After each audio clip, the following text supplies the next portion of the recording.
করতে গেলে যেমন পড়তে হয়, বডি বানাতে গেলে যেমন এক্সারসাইজ করতে হয়, অ্যাথলিট হতে গেলে যেমন খেলতে হয়, সেখানে ধনী হতে গেলে, কোটি কোটি টাকার মালিক হতে গেলে কি করতে হয়? উত্তর সহজ, অ্যাসেট বিল্ড করতে হয়। কারণ অ্যাসেট ব্যতীত প্রকৃত ধনী বলতে যা বুঝায় তা কখনোই হওয়া সম্ভব নয়। ওয়ারেন বাফেট বলেন, যদি আপনি ঘুমের মাঝে টাকা না ইনকাম করতে পারেন তবে আপনাকে জীবনের শেষ নিঃশ্বাস পর্যন্ত কাজ করে যেতে হবে। আর ঘুমের মাঝে টাকা কেবল অ্যাসেট দিয়েই সম্ভব। কিন্তু আমরা সাধারণ মানুষ অ্যাসেট বলতে কেবল ব্যাংককেই বুঝে থাকি। ব্যাংকে টাকা রাখো আর মাস শেষে ইন্টারেস্ট নিয়ে আসো, বিনা পরিশ্রমে ইনকাম। কিন্তু আসলেই কি তাই?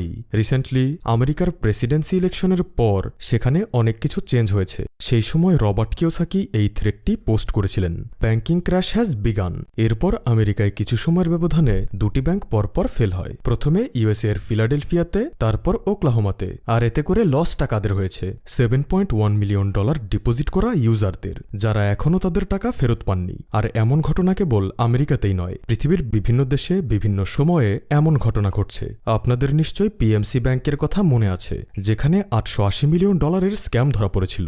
আর 9 লাখ মিডল ক্লাস ফ্যামিলি তাদের সমস্ত টাকা হারিয়ে নিঃস্ব হয়ে গিয়েছিল। আসলে আমাদের ব্যাংকিং সিস্টেমের এটাই কালো সত্য, যা সম্পর্কে আমাদের কখনোই বলা হয় না। টিআইসিজিসি এর রেকর্ডিং, ইন্ডিয়ার একটি ব্যাংকে আপনি যত টাকাই রাখুন না কেন, যদি কোনো কারণে ব্যাংক বন্ধ হয় বা ফেল করে তবে আপনি তা থেকে কেবল 5 লাখ টাকাই পাবেন।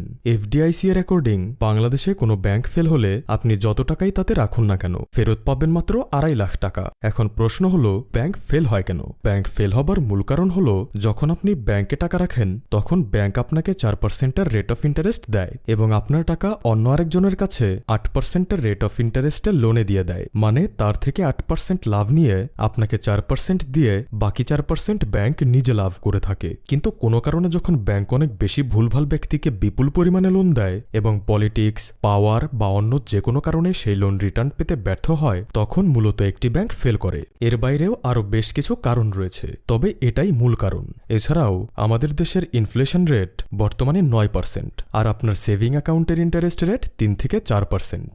আচ্ছা চলুন এফডিকেও ধরে নিলাম, সেখানেও ইন্টারেস্ট রেট 6 থেকে 7%। তাহলে এমত অবস্থায় ব্যাংকে রাখা আপনার টাকা নাম্বারে তো বাড়ছে, কিন্তু ভ্যালুতে নয়। ভাবুন, আপনার কাছে আজ 10 টাকা আছে, 5 বছর পর তা 15 টাকা হয়ে গেল। কিন্তু যে কফি আজ 10 টাকায় পাওয়া যাচ্ছে, 5 বছর পর তা 20 টাকা হয়ে যাবে। তাহলে আপনার টাকা 10 থেকে বেড়ে 15 তো হলো, কিন্তু এখন মার্কেট থেকে তা দিয়ে আপনি আর ওই কফি কিনে আনতে পারবেন না, কারণ আপনার টাকার ভ্যালু কমে গেছে। তাই ব্যাংকে রাখা আপনার টাকা যতই বাড়ুক না কেন, তা কখনোই মার্কেটের ইনফ্লেশন রেটকে হারাতে পারবে না। অর্থাৎ সব মিলিয়ে আপনার ভবিষ্যৎ অন্ধকার। তো এমন অবস্থায় কি করা যায়? আজ আমরা এই ভিডিওতে কথা বলবো এমন 5টি অ্যাসেট নিয়ে যেখানে টাকা ইনভেস্ট করলে আপনি ব্যাংকের থেকে বেশি সেফটি এবং বেশি রিটার্ন পাবেন, আর বাড়তি ইনফ্লেশনকেও হারাতে পারবেন। So my dear brothers and sisters, let's start. Asset idea number 1, the God's money. Robert Kiyosaki বলেন, আমি সেই জিনিসের পেছনে কখনো ছুটব না যা মানুষ বানিয়েছে, বরং আমি সেই জিনিস অর্জনের চেষ্টা করব যা ঈশ্বর বানিয়েছে, and that is gold and silver. Robert Kiyosaki gold এবং সিলভারকে গডস মানি বলে থাকেন, কারণ গোল্ড এবং সিলভার এমন দুটি কমোডিটিস যাতে না কোনো গভর্নমেন্টের কন্ট্রোল থাকে আর না কোনো মার্কেটের। রবার্ট মনে করেন, আমাদের জীবনের কঠিন সময়ে এই গডস মানি সব থেকে ভ্যালুয়েবল ইন্স্যুরেন্স পলিসি হিসেবে বিবেচিত হবে, কেননা পেপার কারেন্সি যেমন ডলার, ইউরো, রুপি, টাকা, জিএন, এক্সেস পেইন্টিং, মার্কেট ইনফ্লেশন ও পলিটিক্স সহ বিভিন্ন সার্কামস্ট্যান্সেসের কারণে সবসময় ভ্যালু লুজ করতে থাকে। আর বর্তমানে তো টাকার মানে এমনভাবে পড়ে যাচ্ছে যেন পৃথিবীর সব থেকে দুর্বল কারেন্সি এটাই। বর্তমানে $1 দাম 23 টাকা 56 পয়সা হয়ে গেছে, আর এক্সপার্টরা মনে করছেন সামনের দাম আরও পড়ে যাবে। কিন্তু সেখানে গোল্ড আর সিলভার খারাপ থেকে খারাপতম মার্কেট সিচুয়েশনেও খুব ভালো পরিমাণ রিটার্ন দেয়, অনেকটা খরাপ্রবল অঞ্চলে খরাসহিষ্ণু বৃধান 56 এর মতো। এক্সাম্পল স্বরূপ 2008 সালের ওয়ার্ল্ড ফাইন্যান্সিয়াল ক্রাইসিসকেই দেখুন। একদিকে যেমন ওয়ার্ল্ডের সমস্ত স্টক মার্কেট ধসে পড়েছিল, টাকা রুপি সহ সমস্ত কারেন্সির দাম দ্রুত বৃদ্ধি পাচ্ছিল, রিয়েল এস্টেট মার্কেটও ক্রাশ হয়ে গিয়েছিল। সেই দুঃসময়েও গোল্ড তার প্রাইসকে লুজ করেনি, বরং রকেটের গতিতে বাড়িয়ে নিয়েছে। যেখানে সমস্ত ইনভেস্টমেন্ট লস বলে বিবেচিত হচ্ছিল, সেখানে একমাত্র গোল্ড নিজের ভ্যালুকে বাড়িয়ে শ্রেষ্ঠতম ইনভেস্টমেন্ট বলে বিবেচিত হয়েছিল। এখানেই শেষ নয়, ব্যাংকে রাখা আপনার টাকা যেমন আপনাকে বোকা বানিয়ে ধীরে ধীরে তার মূল্য হারাতে থাকে সেখানে গোল্ড একমাত্র এমন একটি অ্যাসেট যা আপনার আলমারিতে পড়ে পড়েই খুব সহজেই মার্কেট ইনফ্লেশনকে বিট করে। এর জন্যই জন্মদিন, অ্যানিভার্সারি কিংবা বিয়ে সবকিছুই পার হয় এই গোল্ড দিয়ে। লাস্ট ইয়ার 2024-এর ওয়েডিং সিজনে ইন্ডিয়াতে মাত্র 2 মাসে 40 লাখ বিয়ে কমপ্লিট হয়েছে, যার জন্য 144 টন গোল্ড কেনা হয়েছে, যার মার্কেট ভ্যালু আসে 1.15 লাখ কোটি। বাংলাদেশের এই বিষয়ে কোনো র ডাটা আমার হাতে আসেনি, তবে নিশ্চয়ই অনুমান করতে পারছেন এখানেও সংখ্যাটা কম নয়, কারণ আমাদের জন্য গোল্ড শুধু ফাইন্যান্সিয়াল অ্যাসেটই নয়, এটি একটি ফ্যামিলি লেগাসিও বটে, যা জেনারেশন টু জেনারেশন পাস হয়ে আসে। ট্রেডিং ইকোনমিক্সের রিপোর্ট অনুসারে বর্তমানে বাংলাদেশে হাউস হোল্ডারদের কাছে 14.26 টন গোল্ড রিজার্ভ করা আছে। কিন্তু মজার ব্যাপার হলো এই বিপুল সংখ্যাটি কেবল রিচ আর আপার ক্লাসের কাছে রয়েছে, কেননা মিডল ক্লাস তো আজও তাদের সব টাকা কেবল ব্যাংকেই জমিয়ে যাচ্ছে। তারা মনে করে গোল্ড লাক্সারিয়াস জিনিস, এটা বিলাসিতা ছাড়া আর কিছু নয়। কিন্তু প্রকৃতপক্ষে গোল্ড এমন একটি জিনিস যার মূল্য 1000 বছর আগেও ছিল, এখনও আছে, 1000 বছর পরও থাকবে। Asset idea number 2। 2023-এ Forbes India top 10 world richest অ্যাক্টরদের লিস্ট পাবলিশ করেছিলেন, যেখানে শাহরুখ খানের পজিশন ছিল 4 নম্বরে, $770 মিলিয়ন, মানে 6400 কোটির নেটওয়ার্থের সাথে। তিনি ফেমাস হলিউড অ্যাক্টর জ্যাকি চ্যান এবং টম ক্রুজকেও হারিয়ে দিয়েছেন। কিন্তু শকিং বিষয় হল বলিউডের কিং শাহরুখ খান মুভির মাধ্যমে খুবই সামান্য পরিমাণ টাকা ইনকাম করেন। তার টোটাল নেটওয়ার্থের সবথেকে ছোট অংশটি তার মুভি থেকে আসে। তাহলে প্রশ্ন হলো, অ্যাক্টর হয়ে অ্যাক্টিং থেকে এত কম টাকা ইনকাম করেও শাহরুখ খান কিভাবে এশিয়ার সব থেকে রিচেস্ট এবং পৃথিবীর 4র্থ রিচেস্ট অ্যাক্টর হয়েছিলেন? অ্যান্সার হলো বিজনেস। কারণ তিনি একজন অ্যাক্টর হওয়ার পাশাপাশি সুপার সাকসেসফুল বিজনেসম্যানও। তিনি বিশ্বাস করেন অ্যাক্টিং এমন একটা জিনিস যা হয়তো আজ ভালো চলছে কিন্তু কাল ফ্লপ হয়েও যেতে পারে। তাই তিনি মুভির থেকে পাওয়া টাকা দিয়ে 1999-এ ড্রিমস ইউনাইটেড নামের একটি বিজনেসের যাত্রা শুরু করেন। এরপর তিনি রেড চিলি নামের আরেকটি কোম্পানির সাথে যুক্ত হন। আর ফাইনালি 2008-এ তিনি আইপিএলে কেকেআর টিমকে কিনে নেন, কারণ তিনি জানতেন ইন্ডিয়ার মানুষের নেশা মূলত দুটি, মুভি আর ক্রিকেট। তিনি এই দুটো জায়গাতেই হিট করেন। এভাবেই তিনি তার এত বড় সাম্রাজ্য গড়ে তুলেছেন।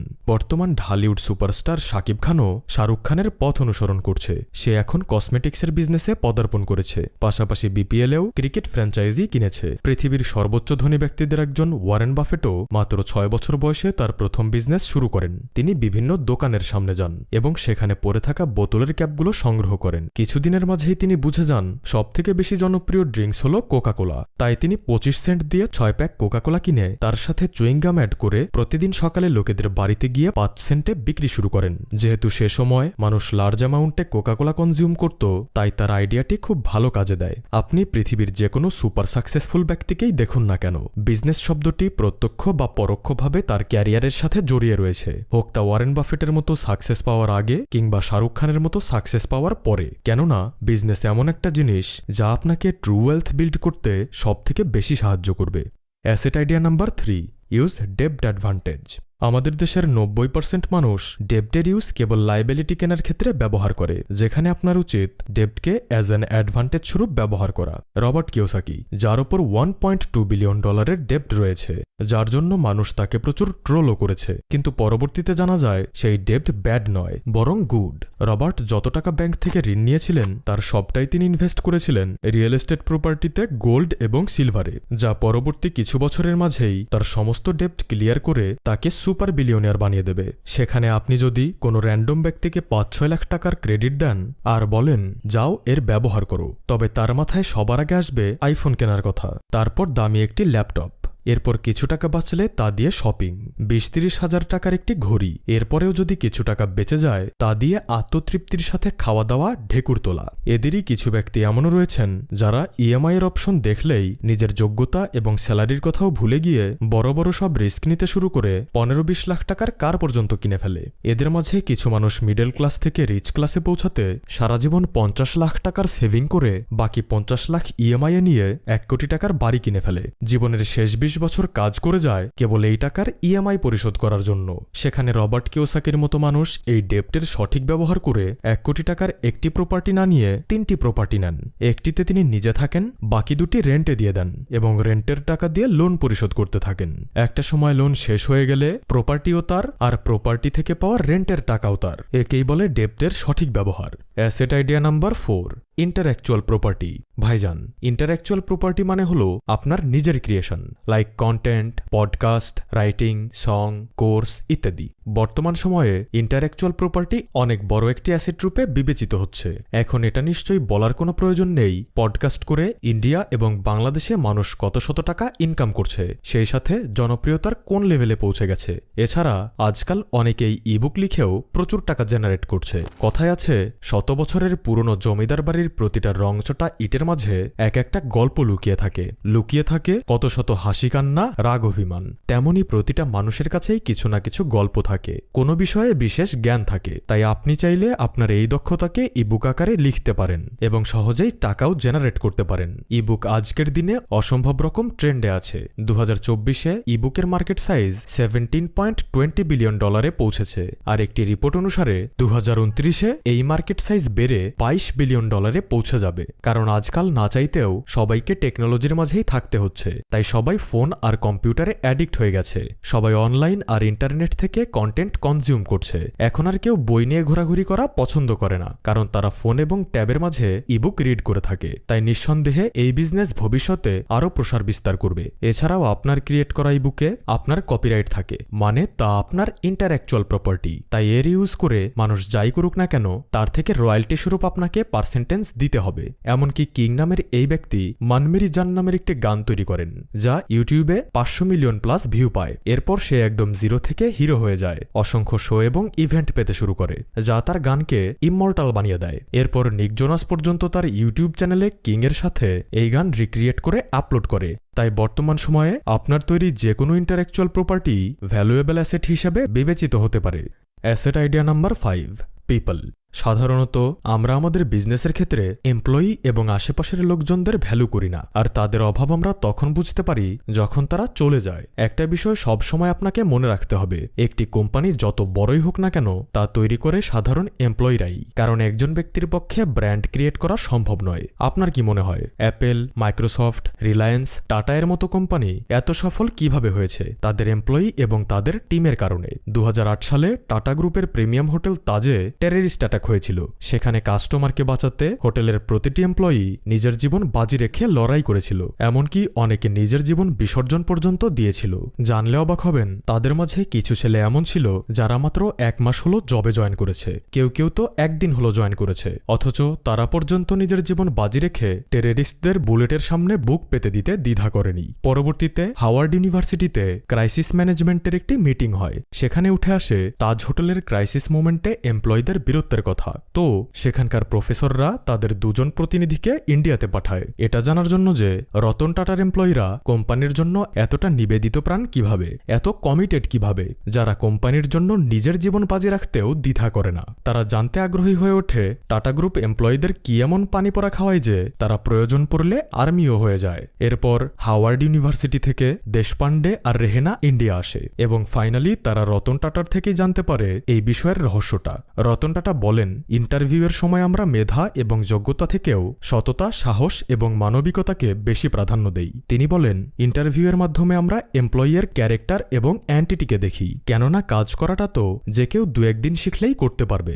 রতন টাটার কথা শুনে আমার ক্যাপ্টেন আমেরিকা মুভির সেই এপিক মোমেন্টের কথা মনে পড়ে যাচ্ছিল, যেখানে আর্মিদের মাঝে গ্রেনেড ছুঁড়ে ফেলায় সব আর্মিরা এদিকে ওদিকে পালিয়ে যাচ্ছিল, আর ক্যাপ্টেন তার জীর্ণ শীর্ণ শরীরটা নিয়ে গ্রেনেডের উপর ঝাঁপিয়ে পড়েছিল, যেন তিনি মারা গেলেও বাকি সবাই বেঁচে যেতে পারে। তো ভাইজান, কোনো বিজনেসম্যানই একা তার বিজনেসকে সফল করতে পারে না। তার সাকসেসের পেছনের রিজন হয় তার আশেপাশের সৎ ব্যক্তিরা।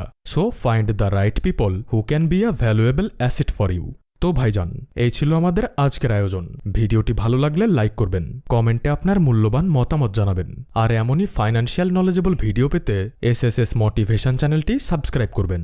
ধন্যবাদ।